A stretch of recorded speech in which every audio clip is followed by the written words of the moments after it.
తొలిసారి ఎమ్మెల్యేగా మంత్రిగా అసెంబ్లీకి వెళ్ళినప్పుడు చాలా విచిత్రమైన సంఘటన తొలిసారే చూశాను.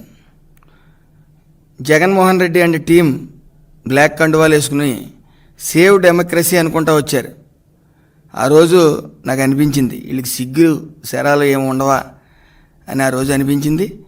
మరి మాకున్నాయి సిగ్గని తర్వాత రోజునే వాళ్ళు ప్రూవ్ చేసుకోవడం జరిగింది. తర్వాత రోజు నుంచి అసెంబ్లీ జరిగిన నాళ్ళు కూడా ఏ రోజు అసెంబ్లీకి రాలేదు.